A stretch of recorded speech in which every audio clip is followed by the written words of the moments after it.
a girl a-running in a group. She had a high-speed motor in a 40 Ford coupe. She had a racing cam and a supercharged.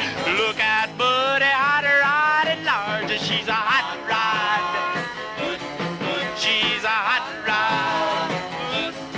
She's my hot rod. We're having a pretty good time here so far. 928 Car Guys. If you want to get in on this, we've got some stuff we're going to be talking about. You may want to weigh in on. Some of you might be involved in some of these recalls, some of these things that are going on in the world, the car world now. Car world is all we concern ourselves with. I'm a car guy. That's what I do, and that's all I do.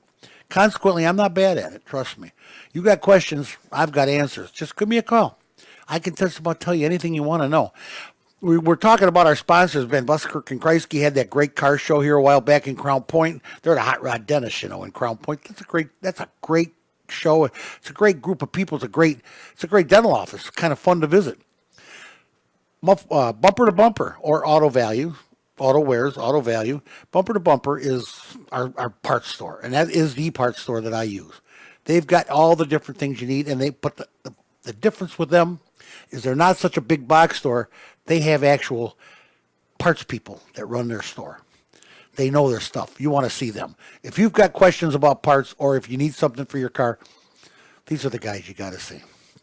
You got to get out the Blue Top. And Marco, I'm going to have him back on as long as he promises not to bring anything scary, any scary hides with him. He makes the greatest interiors known to man. They're exotic. You never know what he's going to show up here with. Sometimes you want to pet it, and sometimes you want to run. You just don't know. You just don't know anymore what you got to do with it. Oh yeah, and then of course unlimited service. That's my joint in Lansing. Unlimited service on Ridge and Burnham in Lansing. We are the last stop in high-tech auto repair. Have been for 37 years. Just celebrated our anniversary last week. 37 long ones. Yeah, your car guy's tired. I can't tell you how many young techs I trained or how many impossible cars I fixed in those 37 years. But I got them all. Didn't lose a patient yet.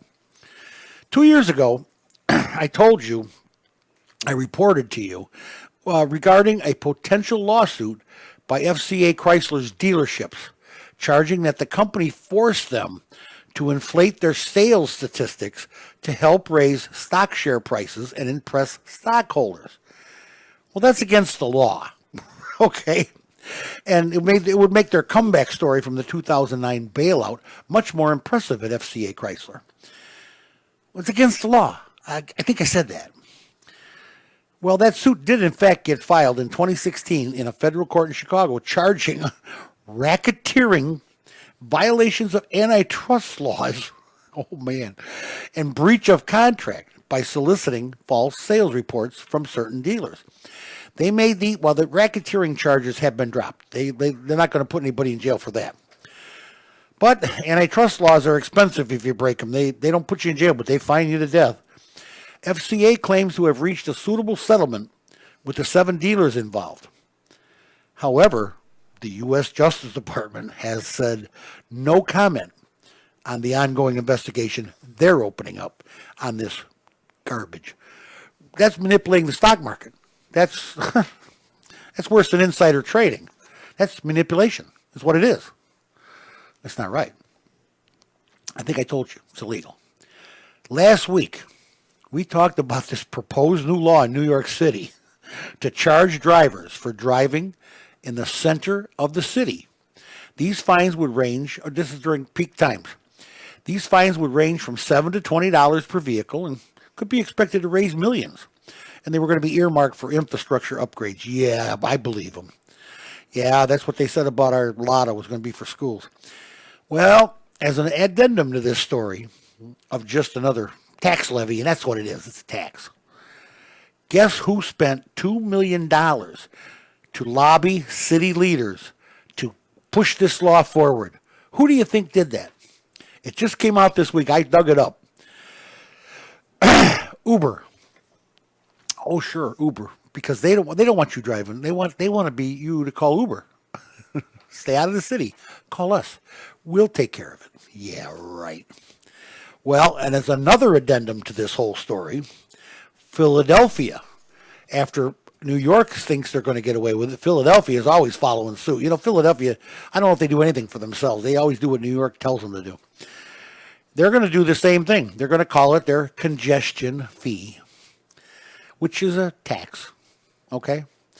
There's no details yet, but one proposal is about $12 a car in Philadelphia. Is that right? Can you do that? Come on. How are they going to collect it?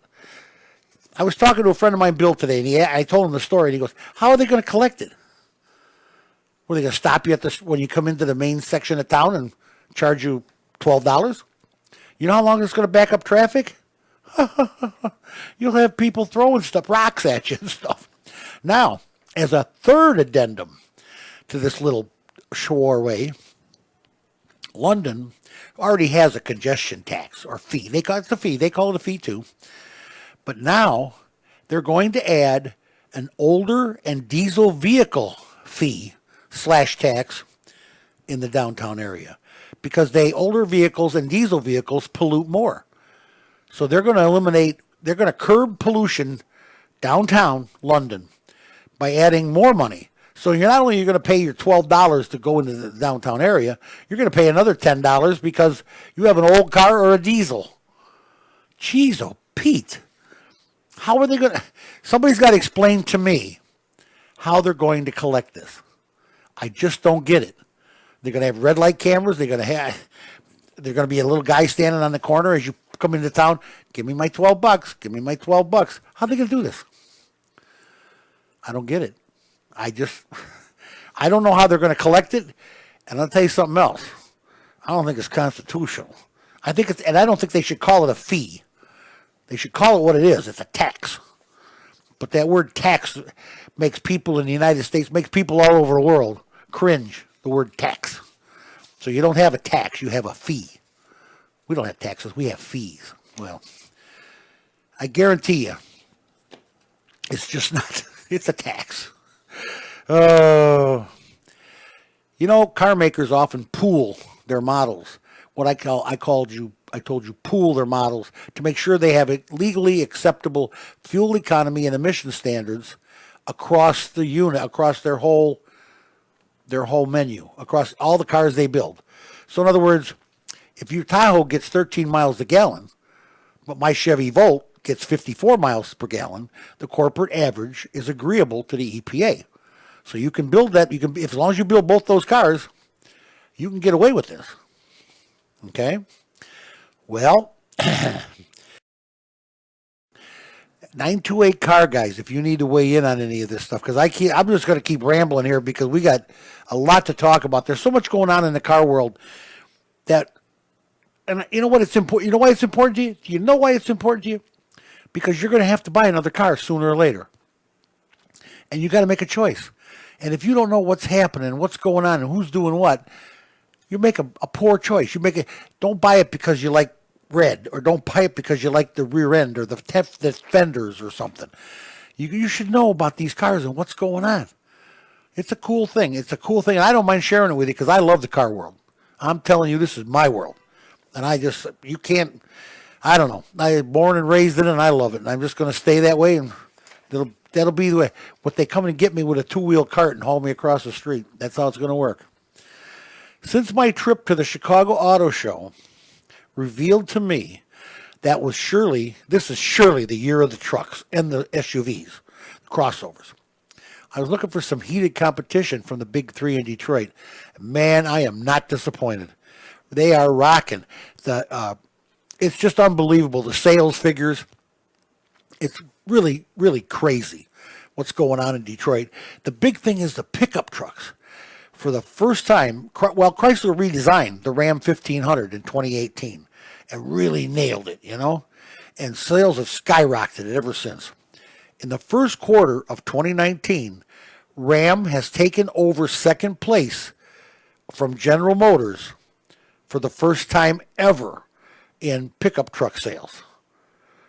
When only last year Chevy's lead they were so far ahead of Chrysler you couldn't touch them. Well, guess what? They smoked them now. Ford remains in the first spot with their F series pickup trucks, let me just tell you, they better be looking over their shoulders because here comes Chrysler. And FCA has got Dodge. That Dodge Ram is a sweetheart. It's a beast too, and you can still get it with a Hemi. So a lot of macho guys like that V8 idea. And you know what? I'd like to die with a V8 rear-wheel drive vehicle someday. If that's the way I got to go, I want to have V8 rear-wheel drive. A former Porsche salesman accused in a $2.2 million fraud scheme. Now, you got to watch. This is something you got to watch when you go to buy a car. Has been arrested and charged in the U.S. District Court in Florida. Shiraz Sukrali, 44, is a former salesman at Champion Porsche in Pompano Beach, Florida. He set up a shell company to write orders. Whoa, easy for me to say. To write orders for highly sought the Carrara 911 models. And taking rather large deposits from customers with wire transfers, bank checks, and cash. He then deposited those monies in the shell company's bank account to later withdraw large sums for personal use. And guess what? Your 911 never got ordered. Okay? You're not getting it. And if you gave him 10 grand, guess what? So there. When you go to buy your next car, and you're going to probably buy it online the way things are going, just be careful who you're dealing with. Know what you're doing first, because it's not good. United States government officials are planning to meet with automakers and lithium miners. Not miners under 21, miners that dig in the ground, you know? They dig the lithium out. In early May, as part of the first ever effort to launch a national vehicle battery supply chain strategy. Hello. Phew. That was a mouthful. Companies like Tesla, Volkswagen, and General Motors are expanding and investing billions in the new electric technology and technology and production. They are reliant on imported lithium because we don't mind lithium. Lithium was nothing to us for the longest time. What would you do with it? What are you going to do with that lithium? I don't know. Well, now, that's what we make all the batteries out of. Our government wants to encourage the miners to expand and step up production so as to cut the cost of importing the precious metal from companies in China, which currently mines right now 2/3 of the world's lithium.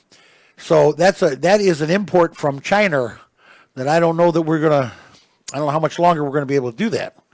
Things don't look so good over there. But they might get better, you never know. But still, why can't we mine lithium here? We have the technology. We just don't have enough people doing it, and we don't have the ones that are doing it never did it heavy duty, fast and furious because they didn't have a call for lithium. Well, now there's a huge call for it. All these electric cars have these huge lithium-ion electric batteries, which they've made safer, by the way. They have made them safer now.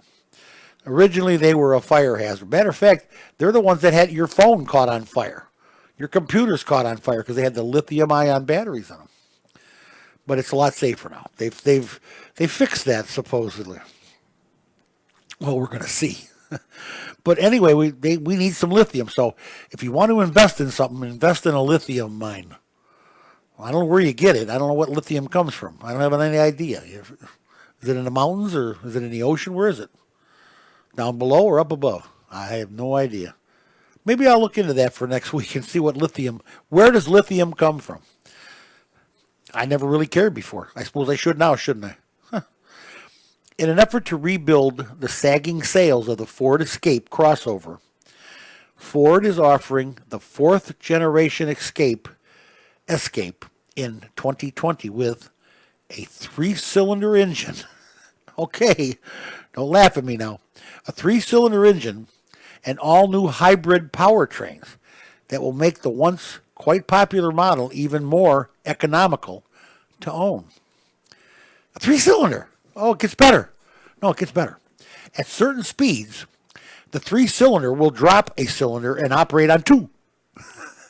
So now you're driving a lawnmower down the highway, a 2-cylinder lawnmower. Hello?